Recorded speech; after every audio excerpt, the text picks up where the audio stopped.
Bonjour à vous. Je vais vous parler des guides aujourd'hui. Des guides spirituels. D'accord? Qu'on s'entende bien. Je ne vais pas vous parler du guide Michelin. D'accord? Pourquoi on a des guides? En fait, nos guides sont là pour nous éclairer, pour nous aider, pour nous pousser. Ils peuvent être dans notre dos, sur nos épaules, autour de nous, peu importe. En tout cas, ils sont là. C'est comme s'ils nous portaient. C'est comme s'ils nous pulsaient d'une énergie nouvelle. Des fois, quand on se dit « Ah, c'est ma belle étoile, je me sens portée des fois, etc. » Ben, potentiellement, ça peut être vos guides. Ils sont toujours là pour nous apporter des informations. Des fois, il y a des choses qu'on ne veut pas voir dans la vie, des choses qu'on est en train de faire qui servent à rien ou qui sont pas justes, en tout cas sur notre chemin, qui ne seront pas alignés avec nous, et on n'arrive pas à le voir et du coup, ils vont nous aider. Alors des fois, on peut avoir un petit peu cette image de pantin, comme si on était un peu... comme si c'est eux qui manient un peu les fils et qui décidaient de où on se dirige, mais des fois, il y a un peu de ça. Parce que si on fait pas... L'idée, c'est que tant qu'on n'est pas sur notre chemin, qu'on n'est pas sur la réalisation de ce qu'on est venu faire ici, dans la réalisation matérielle, mais aussi dans nos guérisons, etc., du coup, ils vont aussi nous aider à nous réaxer. D'accord? Donc, on se rend compte que leur place, c'est quand même vraiment important sur notre chemin.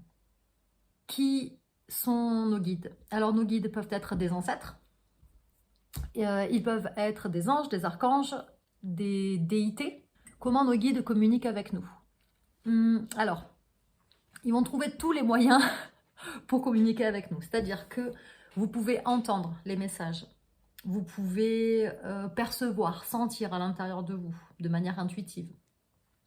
Il va y avoir plusieurs manières, ça va dépendre de ce que vous développez et de sur quoi vous portez votre attention. Ça peut être sous forme de texte, par exemple, on est beaucoup sur les réseaux sociaux.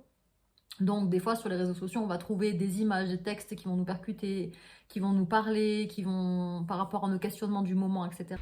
Il peut y avoir les oracles. Par exemple, ici, celui que j'ai sous la main, moi, ça va être l'oracle des druides. Il y en a plein qui existent, il y en a des centaines d'oracles. Vous pouvez vous servir aussi des oracles. Si vous posez une question à vos guides, vous tirez une carte, vous allez voir les messages, ça va être la réponse, ils vont passer par là, en tout cas pour vous donner des informations. Comment se relier à nos guides? Comment on peut faire pour aller chercher, nous, les informations? Eh bien, en posant des questions, tout simplement. En disant, tiens, là, je suis là dans ma vie, est-ce que ce projet-là est juste? Est-ce qu'il ne l'est pas? Comment est-ce que je peux faire? Donnez-moi la force et le courage pour avancer là-dedans. Guidez-moi, accompagnez-moi, enseignez-moi, qu'est-ce que je peux faire pour changer ça? Qu'est-ce que je peux faire pour évoluer? Si vous ne connaissez pas vos guides, n'hésitez pas à faire une méditation. Dehors, c'est toujours plus efficace, au pied d'un arbre, par exemple. Et n'hésitez pas à demander, à dire, tiens, qui c'est qui m'accompagne? Et puis si vous n'avez pas une nouvelle tout de suite, peut-être que vous aurez des nouvelles dans quelques jours, justement sur les fameux réseaux sociaux, dans un livre, n'importe quoi.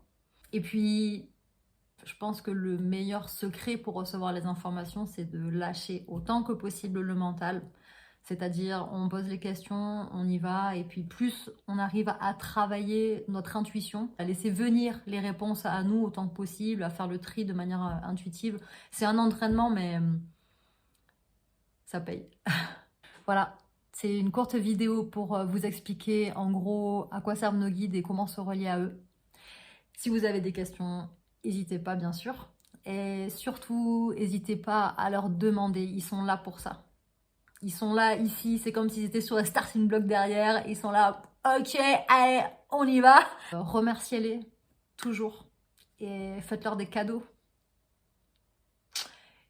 Et voilà.